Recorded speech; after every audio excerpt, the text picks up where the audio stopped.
Mesdames et messieurs, bonsoir et bienvenue à cette grande session de journal télévisé, mais avant tout, le sommaire. Ouverture de la session de septembre. La rentrée de la session de septembre dans les deux chambres du Parlement a été effective ce mercredi 15 septembre 2021. La marche politique de Lamouka El Fayoulou, réprimée violemment par la police nationale. Parmi les victimes, on dénombre Passion Ligodi, journaliste à actualité.cd et RFI.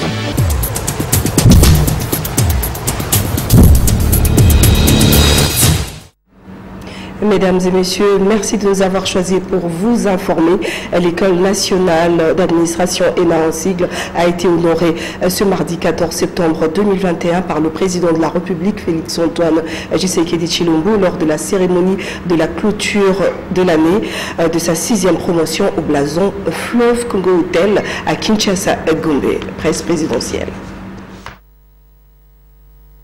L'administration congolaise s'est enrichie avec 99 nouveaux cadres, 10 femmes, 89 hommes, lauréats de la 6e édition de l'École nationale d'administration, dénommée Etienne Tshisekedi Wamulumba, nom de l'ancien directeur général de l'École des droits et d'administration, ancêtre de l'École nationale d'administration, nommé le 3 janvier 1961 pendant la Première République.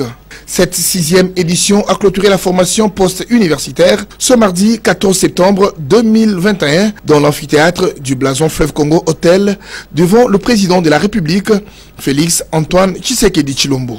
Depuis sa création, l'ENA a déjà injecté sur le marché 447 énarques, cadres capables de donner du tonus à l'administration publique congolaise, a déclaré le directeur général ad interim de l'École nationale d'administration qui a vanté la qualité de la formation acquise par la 6e édition des énarques. Prenant la parole, Jean-Pierre Liaou, vice-premier ministre, ministre de la fonction publique, modernisation et innovation du service public, a remercié le chef de l'État Félix-Antoine Tshisekedi Tshilombo pour sa volonté de redorer l'image ternie de la fonction publique, épine dorsale pour le décollage d'une nation. Fier et honoré par cette édition baptisée Etienne Tshisekedi Wamulumba, le chef de l'État Félix-Antoine Tshisekedi Tshilombo a donné au lauréat sa vision pour le Congo. Je compte faire de l'administration l'un des piliers majeurs de notre État, dans le but de lui rendre sa force et de lui permettre de jouer son rôle dans la redistribution équitable des ressources. Deuxièmement, je compte rapprocher l'administration des administrés en veillant sur sa modernisation ainsi que des innovations devant concourir à une simplification rationnelle des procédures administratives à l'égard des usagers du service public. Enfin, j'entends renforcer les structures et filières assurant aussi bien la formation de base que la formation continue au profit des agents et cadres de notre administration dans le but de nous doter d'une administration rajeunie, efficace, placée au centre du développement socio-économique du pays et répondant aux enjeux de l'heure ainsi qu'à la vocation légitime de la République démocratique du Congo à redevenir une puissance au cœur de notre continent. Juste après son allocution, le président de la République, Félix-Antoine Tshisekedi Tshilombo, a procédé personnellement à la remise des diplômes de manière symbolique aux 2 lauréats. L'École nationale d'administration a été créée en 2013 par l'État congolais avec comme objectif de renouveler les effectifs de la fonction publique vieillissante.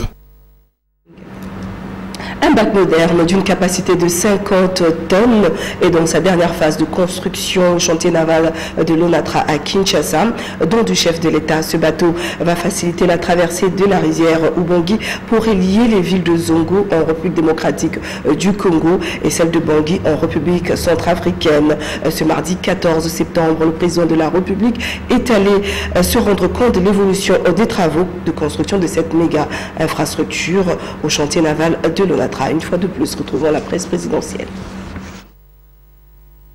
Le bac de passage de Zongo, une promesse tenue du président de la République Félix-Antoine Tshisekedi Tshilombo à la population de cette ville du Grand Équateur dans le sud Ubangi. Cette dernière avait exprimé ses vives préoccupations d'assurer la traversée des biens, vivres et marchandises entre la cité riveraine de Zongo et la ville de Bangui en République centrafricaine au chef de l'État lors de son bref séjour dans cette partie du territoire national. Chose promise, chose due. Le bac sera bientôt opérationnel à Zongo. Le président de la République est venu s'assurer personnellement de l'évolution des travaux de construction de ces ponts mobiles par des ingénieurs de la firme Oriental Road and Construction, travaux qui sont au stade de finition. Il s'agit d'un projet intégrateur doté de 2 groupes propulseurs et d'une capacité de 50 tonnes. Ce bac pourra garantir le passage vers la RDC des camions remorques venant de Douala au Cameroun via Bangui en République centrafricaine. Zongo et Bangui, c'est 2 villes qui sont connectées à la transafricaine qui mène vers Douala, vers le Nigeria au niveau de Lagos et même Togo. Et donc il y a des poids lourds qui pourront venir désormais de ces ports-là, des grands ports, jusqu'à atteindre Guémena. Mais également, nos compatriotes de Guémena pourront transporter leurs marchandises par camion, porte-char, jusqu'à amener la marchandise à ces ports-là. Donc ça va encourager le trafic commercial entre Zongo et Bangui, qui sont des villes frères où le trafic existe maintenant, mais malheureusement les véhicules ne peuvent pas traverser parce que tout se fait par pirogue. Le message, c'est d'abord un message de gratitude auprès du chef de l'État, qui même dans des moindres détails, il suit des projets qui rendent la vie facile à la population, et c'est une mise en œuvre véritable de sa vision, le peuple d'abord. Après les explications du DG de ORC, le président de la République est allé s'imprégner de l'état d'avancement des travaux de ce bac qui sera remis à la population dans les tout prochains mois. L'on a noté la présence à cette cérémonie du ministre du Commerce extérieur Lucien Boussa, du gouverneur du Sud Ubangui et de quelques DG respectivement de l'Office de route et de la DGDA.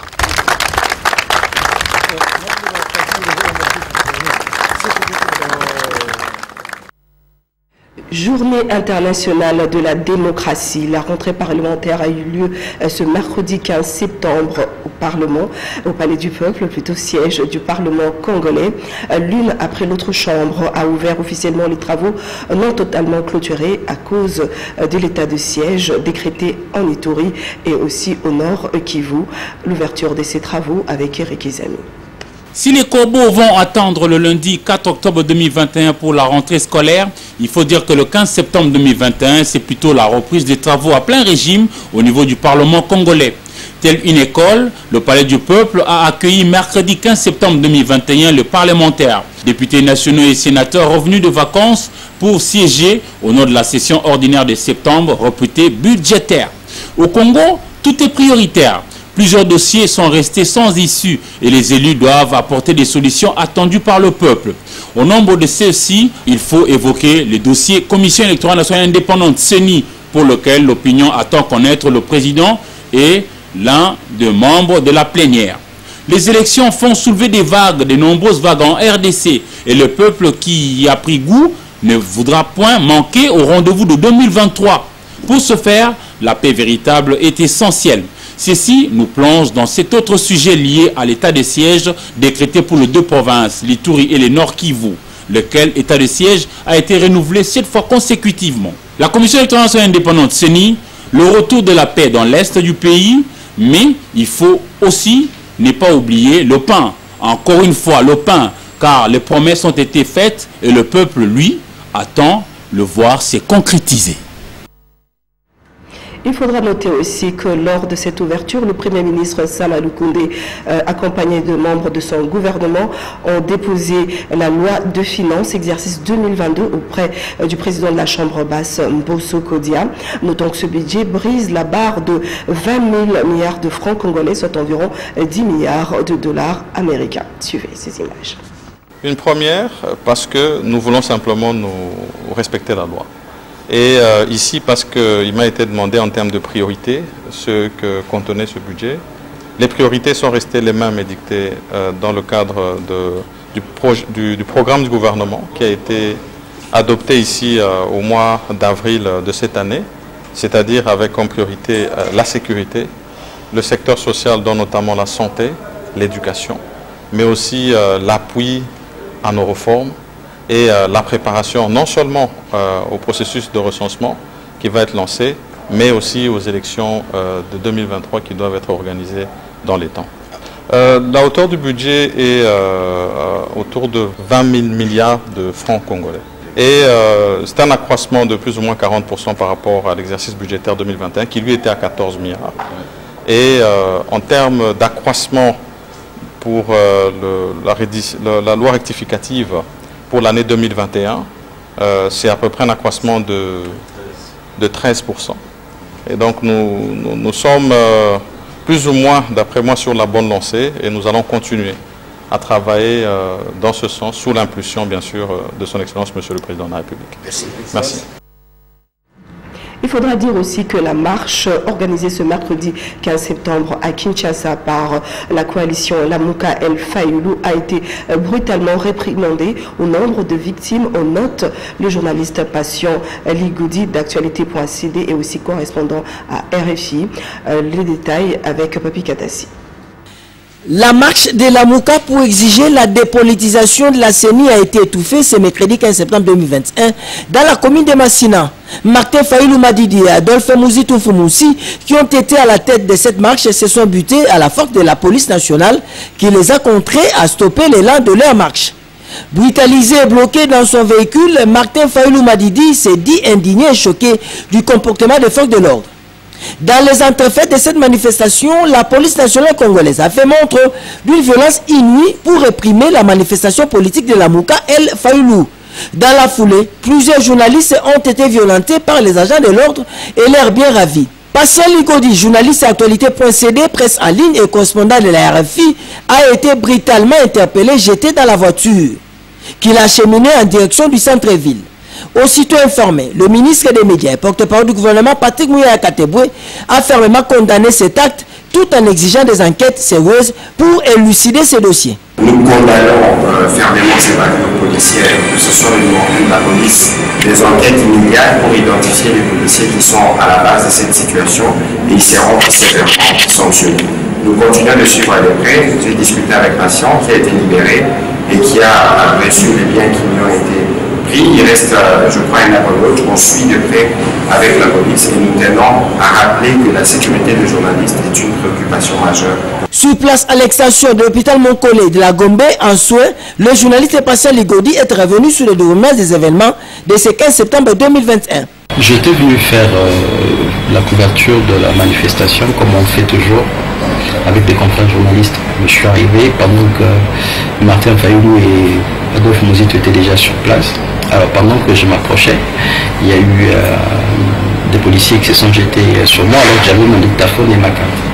Ils m'ont mis à terre, ils ont récupéré mon dictaphone ainsi que mon téléphone et ma montre, mon Apple Watch. Après cela, Martin Fayulu a fait du bruit, menaçant de faire du désordre si jamais il ne mettait pas mes affaires. Finalement, ils vont me remettre mon téléphone et mon dictaphone, mais pas la montre. Et je pensais que c'était terminé, mais moi, je continue mon travail. Et puis, on est monté sur un saut-mouton. Je suis descendu pour faire une interview avec Martin Fayulu. Et j'ai commencé à faire. Et après, ils ont commencé à me brutaliser. Et moi, en premier, donc ils m'ont pris. Ils m'ont traîné par terre. Ils ont commencé à me taper. Et puis, ils m'ont mis à l'arrière d'un véhicule de la police. Il s'est de signaler que l'interpellation de Patient Ligodi a eu lieu lorsqu'il interrogeait les leaders de l'opposition Martin Fayulu Madidi au lieu de la manifestation. L'entrave à la liberté de la presse a été vivement condamnée par plusieurs structures de la promotion et défense des droits des journalistes.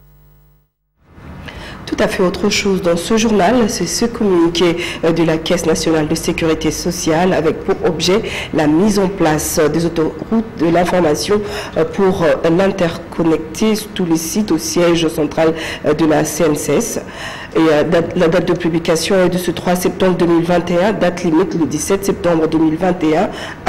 Cet avis d'offre d'appel fait suite à l'avis général de passation des marchés et au plan de passation de marché approuvé par la DGCMP et publié sur le portail de la RMP. 2. La Caisse nationale de sécurité nationale a sollicité et obtenu dans son budget de l'exercice 2021 des fonds afin de financer la mise en place de la nouvelle informatisation et a l'intention d'utiliser une partie de ces fonds pour effectuer des paiements au titre du marché relatif à la mise en place des autoroutes de l'information pour interconnecter tous les sites au siège central de la CNCS. 3. La CNCS sollicite des offres sous pli fermé de la part de candidats éligibles et répondant aux qualificatifs requis pour mettre en place les dites autoroutes afin d'interconnecter tous les sites à son siège central et ce en un lot unique.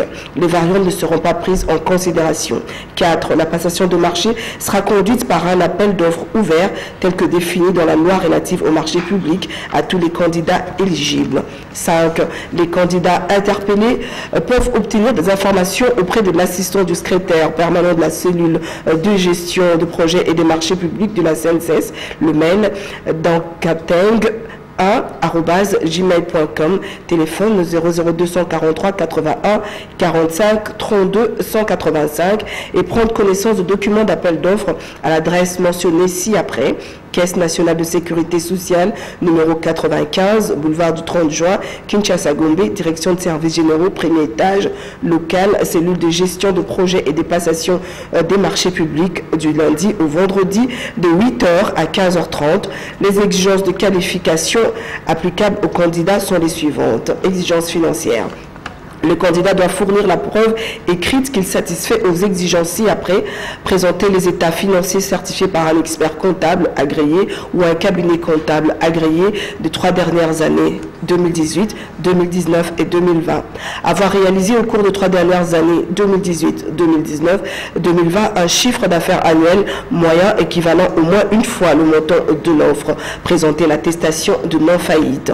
Exigences techniques, le candidat doit prouver documentation à l'appui qu'il satisfait aux exigences ci-après, prévoir au service après-vente opérationnel en RDC pour les matériels proposés à la mise en place des autoroutes, avoir réalisé au moins 3 marchés de taille similaire au cours de 5 dernières années, 2016 à 2020, apporter la preuve de disponibilité de moyens nécessaires, soit directement, soit par l'intermédiaire d'un représentant implanté en République démocratique du Congo, lorsque le marché nécessitera la mise en œuvre d'une logistique de distribution ou des services après-vente complexes. Avoir l'autorisation du fabricant. Apporter la preuve que le type de matériel proposé a déjà été commercialisé dans au moins 3 pays autres que celui du fabricant, dont au moins 2 ayant des conditions de service climatiques notamment similaires à celles prévalant en République démocratique du Congo et que ce matériel fonctionne de manière satisfaisante depuis 3 ans au moins.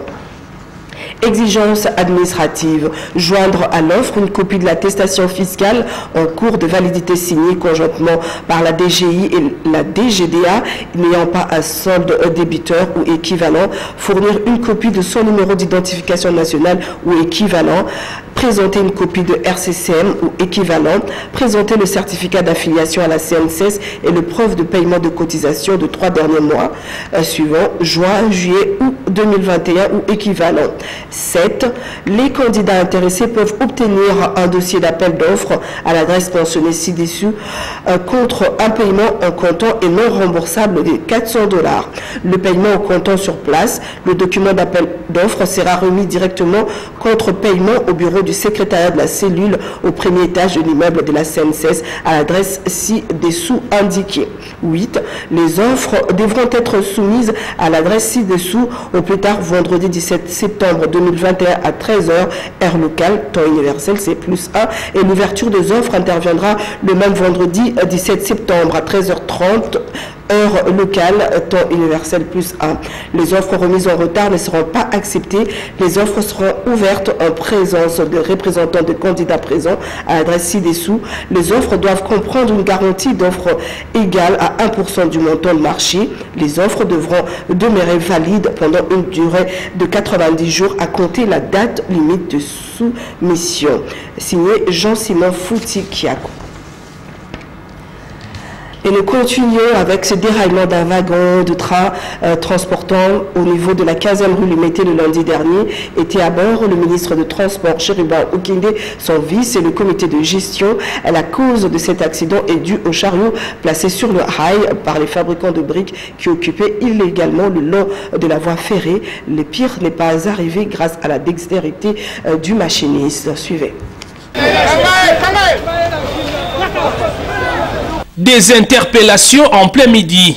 Nous sommes à la 15e rue Limité. Le ministre des Transports, son vice et le comité de gestion de l'ex-Onatra viennent d'échapper à la mort.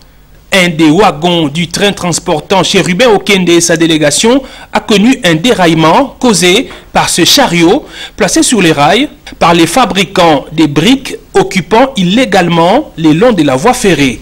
N'eût été la dextérité du machiniste et certainement la grâce divine, le pire serait arrivé.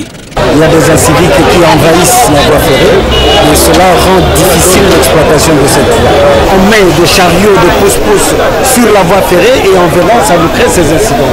Imaginez qu'il y avait là-dedans beaucoup de passagers, on pouvait aussi déplorer une certaine catastrophe. Et nous sommes déterminés à restaurer la SCTP dans ses droits, si et seulement si le peuple congolais attend un service de qualité de la part de cet opérateur de transport en commun dans notre pays. Prenant son courage en main, tel un warrior, le ministre des Transports, Voies de communication et des désenclavements a repris le même train jusqu'à la gare de Kimwenza dans la commune de Mongafula.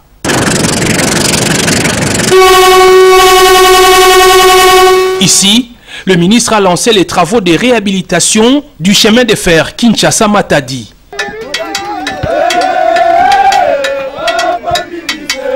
À la gare de Kimwenza, le ministre des Transports a encouragé les agents SCTP qui sont en train de faire le remblayage pour sauver cette partie du rail endommagée par les dernières pluies. La haute direction de la SCTP nous avait saisi et nous avons bien examiné la pertinence de cette saisine, surtout des travaux qui doivent être effectués. Voilà pourquoi nous venons pour encourager la haute direction de la SCTP et aussi dire à tous les Congolais que le gouvernement est au chevet de la nation aujourd'hui.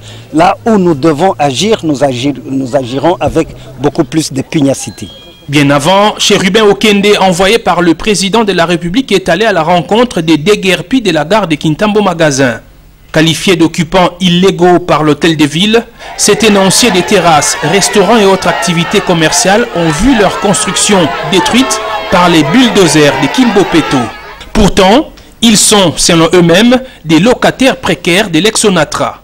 Les ayant apaisés tout en leur faisant comprendre la nécessité d'empêcher toute spoliation des espaces de la SCTP, Chérubin Okende a invité ces hommes et ces femmes à constituer une délégation qu'il recevra dans son cabinet pour trouver des solutions qui garantissent les intérêts de l'État et de la population.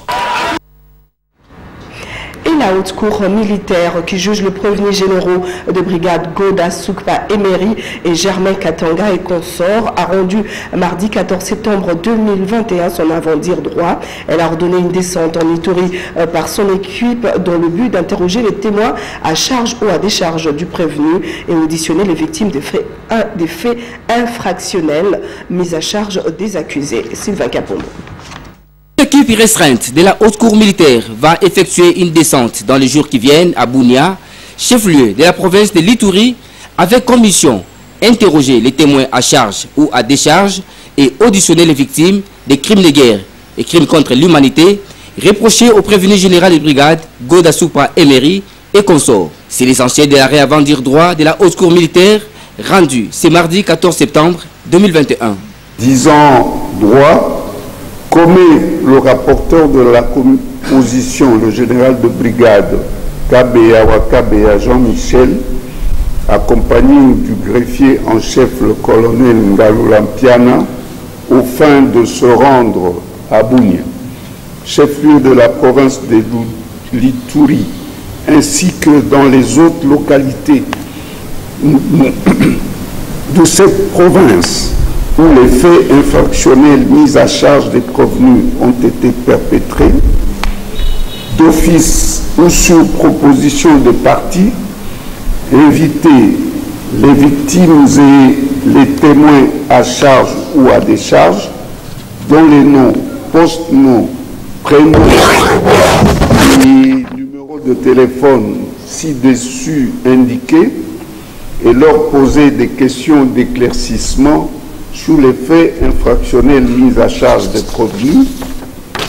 veiller au respect du droit de la défense, à la confidentialité et à la protection de la sécurité, du bien-être physique et psychologique, de la dignité et du respect de la vie privée des victimes et témoins, soumettre au débat les conclusions de cette mission à la prochaine audience publique de la Haute Cour militaire.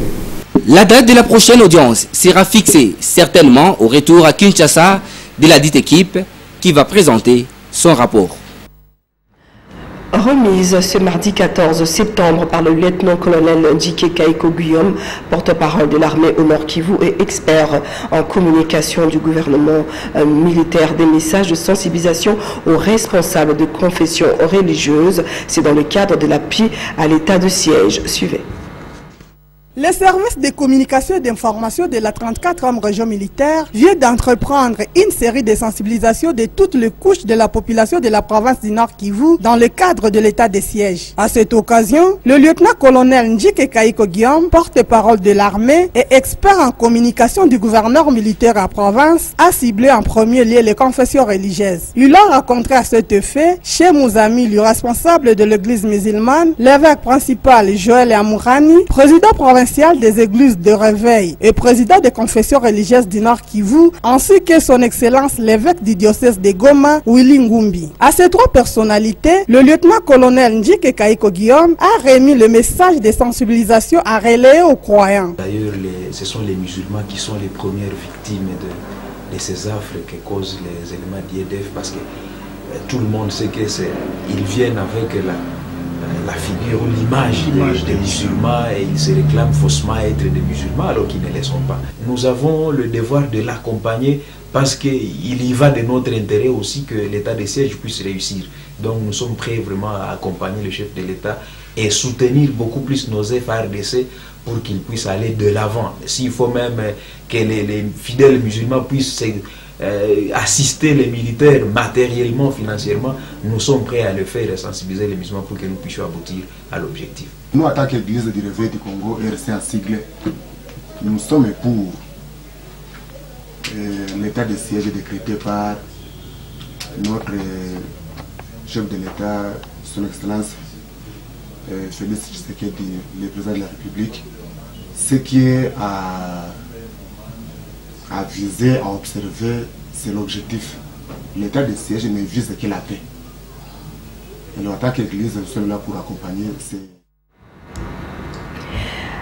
Ben Bryant Minga nous fait dire qu'en prélude du scrutin 2023, le réseau de femmes pour la protection des droits des enfants et femmes REDEF en sigle a échangé mardi à Kananga avec les femmes leaders ayant des ambitions politiques venues de différents partis politiques. Cette activité organisée dans la salle du Conseil provincial de la jeunesse du Kasaï central s'inscrit dans le cadre du projet Voix et Leadership des femmes. Suivez. Venus des différents partis politiques de la ville de Kananga, ont échangé ce mardi 14 septembre 2021 avec la députée provinciale Béatrice Kapinga sur son expérience dans la vie politique. Ceci dans le cadre du projet Voix et Leadership des femmes au Kasaï central.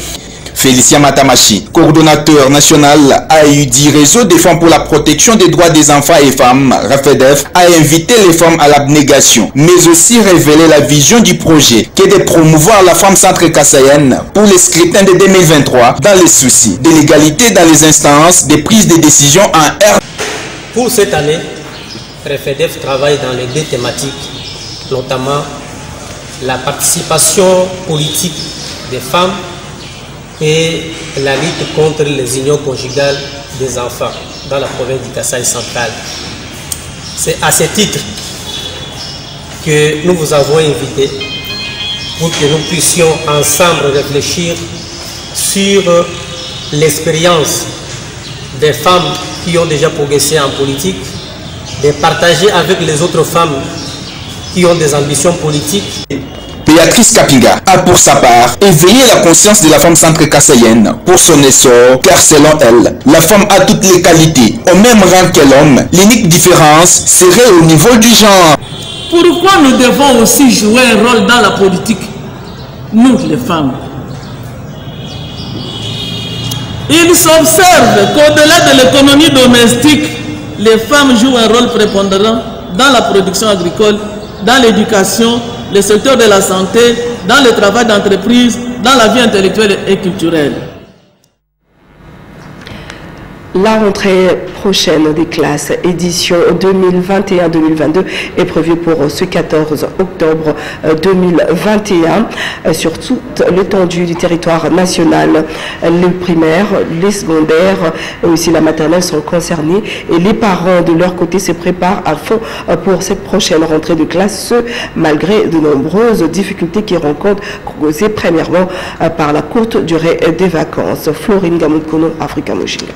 2020-2021 prévu pour le lundi 4 octobre 2021 sur l'ensemble du pays. Les parents rencontrés à Massina, au quartier Petro-Congo, se préparent déjà pour la prochaine rentrée des classes, bien que les vacances soient trop courtes et cela complique un peu les choses. Ils estiment qu'ils n'avaient pas assez de temps pour la préparation. Que pouvons-nous dire devant de telles situations? Les difficultés sont nombreuses. On n'a pas les moyens réunis pour cette rentrée. Les vacances ont été trop courtes. Ça complique un peu la situation. Les 4 A jusqu'à présent, ce 4 octobre sera déjà la rentrée scolaire. Alors qu'à la maison, je n'ai même pas un stylo pour les enfants. L'État doit régulariser nos salaires et trouver une solution pour les chômeurs. Les difficultés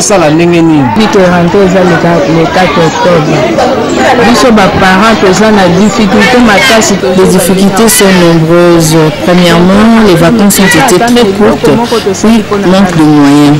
Nous autres, nous avons plus de 5 enfants. Jusque-là, on n'a encore rien acheté. Bien que la gratuité de l'enseignement soit vraiment effective dans le secteur, les parents interrogés se plaignent sur la qualité de l'enseignement qui, selon eux, n'est pas suivie de près. Et voilà, mesdames et messieurs, qui vient mettre fin à cette session d'information. Mais avant de la clore complètement, le rappel des titres. Ouverture de la session de septembre. La rentrée de la session de septembre dans les 2 chambres du Parlement a été effective ce mercredi 15 septembre 2021. La marche politique de Lamouka El Fayoulou, réprimée violemment par la police nationale. Parmi les victimes, on dénombre Passion Ligodi, journaliste à actualité.cd et RFI.